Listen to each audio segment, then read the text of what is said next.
Assalamu alaikum class. In last lecture we will discuss for loop and how for loop works. इसके हमने syntax को discuss किया। इस lecture में हम डिस्कस करेंगे इस फॉर लूप के अकॉर्डिंगली एक प्रोग्राम को रन करके एग्जीक्यूट करके देखेंगे।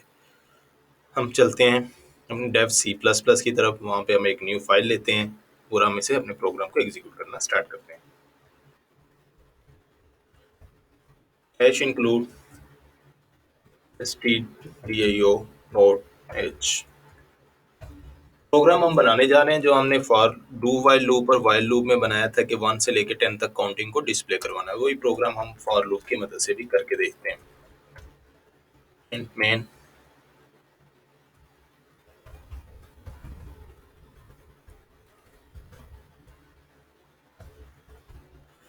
लेट, यहाँ पे स्टार्ट में ही हम लूप लगा देते हैं। यहाँ पे हमें कोई चीज़ एग्जीक्यूट करवाने की ज़रूरत नहीं है। यहाँ कोई वेरिएबल को हम इनिशियलाइज करना चाहते हैं तो कर सकते हैं। एक वेरिएबल को इनिशियलाइज कर देते हैं। इंट काउंट नाम के वेरिएबल लिया है हमने, जिसकी डाटा टाइप हमने इंटीजर रखी है।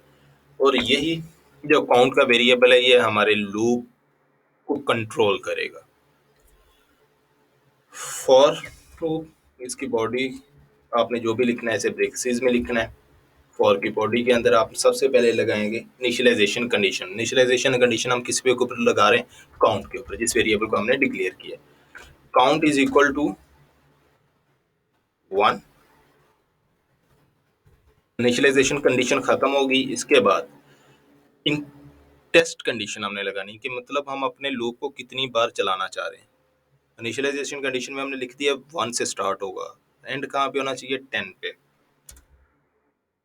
काउंट हम लिख देंगे इसे लेस देन इक्वल टू 10। कितनी बार चलना चाहिए? 10 टाइम। और देन क्या होना चाहिए? काउंट में 1 का इंक्रीमेंट होना चाहिए। इसे हम दो तरीके से लिखा जा सकता है। एक मेथड हमारे पास ये है इसे लिखने का, count is equal to count plus 1। ऐसे भी लिख सकते हैं इसे। यहाँ सेकंड मेथड हमारे पास है काउंट प्लस प्लस लिख सकते हैं इसे। सिंपल ये इसका मतलब भी क्या है कि काउंट में 1 का क्या हो रहा है? इंक्रीमेंट। और इसके बाद फॉर की बॉडी, जिसके अंदर हमने कुछ भी स्टेटमेंट को प्रिंट करवाना। प्रिंट क्या करवाना चाह रहे हैं? Print F. किस चीज को प्रिंट करवाएंगे हम हम चाहते हैं कि काउंट के अंदर जो वैल्यू है पहले 1 है तो 1 डिस्प्ले हो जाए, 1 से लेकर, क्योंकि काउंट में आइट्रेशन हो रही है। काउंट फिर 2 होगा, फिर 3 होगा, सो ऑन। तो हम काउंट को ही डिस्प्ले करवाते हैं। और साथ में हमने ये चीज़ भी डिस्प्ले करवानी है कि हमारा जो न्यू लाइन पे जाना चाहिए। तो यहाँ पे वैल्यू किस टाइप की है? परसेंटेज। हम यहाँ पे वैल्यू दे देंगे इसे डी, इंटीजर टाइप की है। और साथ में फॉरवर्ड स्लैश एन लगा देंगे फॉर द न्यू लाइन। और कॉमा यहाँ पे हम किस चीज़ को प्रिंट करवा देंगे? काउंट। सिंपल। अब इस प्रोग्राम को कंपाइल एंड रन करते हैं, देखते हैं इसमें कोई एरर ये या नहीं। इसे सेव करते हैं फॉर लूप के नाम से।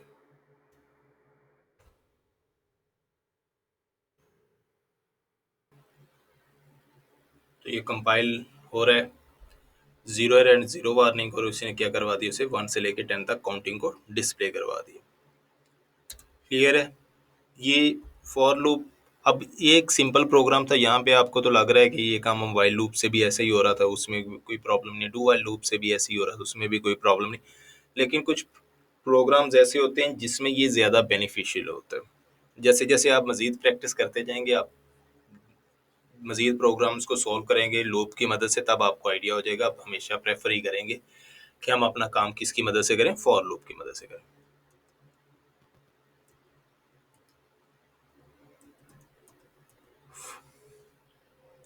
There are three expressions for loop in the statement separated by the semicolon. Two of the expression, initialization expression and increment, जिसके बारे में हम पहले डिस्कस कर चुके हैं, are optional.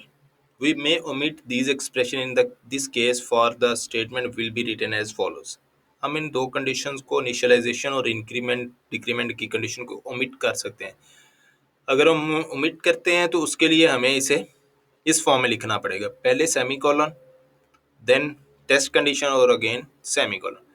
हम इंक्रीमेंट और डिक्रीमेंट बॉडी के अंदर भी करवा सकते हैं और फॉर की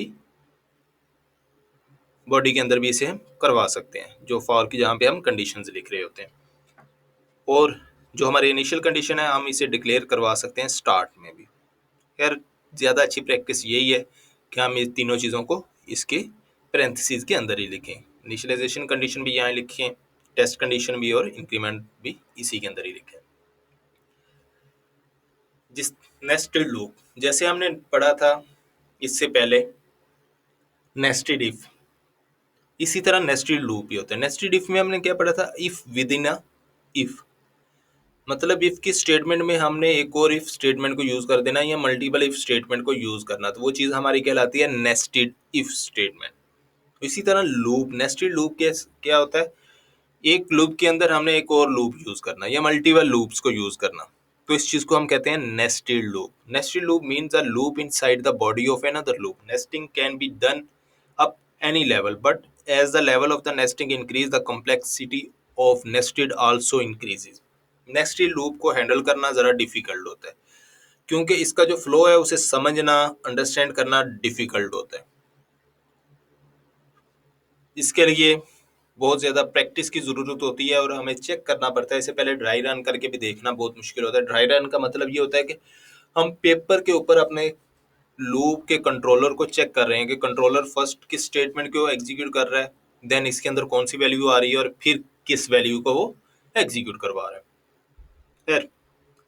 That may be placed in the body of other loop. For example, we can place one or more while or do while loop in the body of a for loop. Similarly, once or more for loop can be placed inside the body of while or do while loop. एक programme है, write a program that will print a static according to the pattern shown in figure. ये आपके सामने figure है, इसके अंदर pattern show हो रहा है। फर्स्ट ऑफ ऑल वो कितने स्टैटिक प्रिंट करवा रहा है, 1 2 3 4 5 6 7, और देन 6, देन 5, देन 4 3 2 1, और जैसे ही 1 आता है वो इसे टर्मिनेट कर देता है। तो ये स्टैटिक प्रिंट करवाना सिंपली एक लाइन के एक लूप की मदद से हम इसे नहीं करवा सकते, डिफिकल्ट है, करवाया ही नहीं जा सकता। क्यों? क्योंकि अगर तो नंबर ऑफ स्टैटिक सेम रहते तो देन कोई प्रॉब्लम नहीं थी, हम इसे एक लूप के अकॉर्डिंगली से क्या करवा सकते थे, 7 लाइन है, हम 7 लाइन को प्रिंट करवा देते, हर लाइन में 7 7 स्टैटिक साथ जाने थे। यहाँ पे क्या हो रहा है कि स्टैटिक की वैल्यू भी 1 बाय 1 कम हो रही है, ठीक है, और न्यू लाइन पे भी जा रहा है। तो इसके लिए हमें नेस्टेड लूप यूज करना पड़ेगा। यहाँ पे देखते हैं इसने नेस्टेड लूप इसे किस तरह से हैंडल किया, और देन बाद में हम इसे एग्जीक्यूट करके भी देखेंगे इट सेल्फ, और फिर इसे चेक करेंगे कि आया कि ये सही वर्क कर रहा है या नहीं कर रहा। मेन की बॉडी में यहाँ पे हमने एक वेरिएबल डिक्लेयर किया इनर, इन नाम का, जिसका नाम रख दिया हमने इनर। कंडीशन लगा दी फॉर, अब आउटर नाम का वेरिएबल उसने इसकी फॉर की बॉडी के अंदर ही डिक्लेयर किया है। इसे हम आउटसाइड द बॉडी के यहाँ पे भी डिक्लेयर कर सकते थे, जैसे हमने इनर को किया, इंट यहाँ पे आउटर लिख सकते थे। और दूसरा मेथड ये है कि हम इसको फॉर की कंडीशन जहाँ पे लगा रहे हैं इसके पैरेंथेसिस के अंदर भी इसे डिक्लेयर किया जा सकता है। लेकिन जो वेरिएबल जो हमारे लूप को कंट्रोल करेगा उसे डिक्लेयर करना, उसकी डाटा टाइप बताना ये ज़रूरी है। इनिशियलाइजेशन करना ज़रूरी नहीं है, लेकिन इसकी डाटा टाइप बताना मस्ट है। ऊपर भी बता सकते हैं या इसे इसकी कंडीशन जहाँ पे हम इसे स्टार्ट कर रहे हैं वहाँ पे भी हम इसे बताया जा सकता है। खैर, आउटर को स्टार्ट किया हमने 7 से, क्योंकि नंबर ऑफ स्टेरिक 7 थे स्टार्ट में। Outer greater than equal to, test condition क्या है, जब तक आउटर की वैल्यू जो है वो 1 या 1 से ज़्यादा होगी, जैसे ही 1 से कम होगी उसे टर्मिनेट कर देगा फॉर लूप। आउटर के का क्या हो रहा है, इस दफ़ा डिक्रीमेंट हो रहा है, इंक्रीमेंट नहीं हो रहा है। मतलब पहले 7 है, जब एक बार बॉडी चल एग्जीक्यूट होगी, दूसरी बार 7 में से एक वैल्यू कम हो जाएगी और फिर आउटर के पास क्या बच जाएगा, 6 बचेगा। फॉर की बॉडी में इनर को उसने साइन कर दिया है 1, while inner less than equal to outer, inner की वैल्यू जो है वो तब तक ये लूप चलेगा, वाइल लूप चलेगा, जब तक इनर की वैल्यू जो है वो आउटर से के इक्वल या उससे कम रहती है। जैसे ही आउटर से इंक्रीज हो जाएगी उसकी वैल्यू में क्या आ जाएगा, ये लूप टर्मिनेट हो जाएगा। Printf asterisk, single line में asterisk. First of all inner के पास क्या है 1, आउटर के पास क्या आ रहा है हमारे पास 7, तो 1 ऑब्वियसली 7 से क्या है स्मॉलर है, तो एक स्टैरिक प्रिंट हो जाएगा। देन इनर की वैल्यू में क्या हो रहा है, इंक्रीमेंट हो रहा है 1 का। अब इनर की वैल्यू 1 नहीं रही, क्या होगी ये 2, 2 भी 7 से लेस है, एक और स्टैरिक प्रिंट होगा। सो ऑन, जब तक ये 7 होगा 7 स्टैरिक प्रिंट होंगे। जैसे ही 1 इनर की वैल्यू 8 होगी ये लूप जो है वो टर्मिनेट हो जाएगा।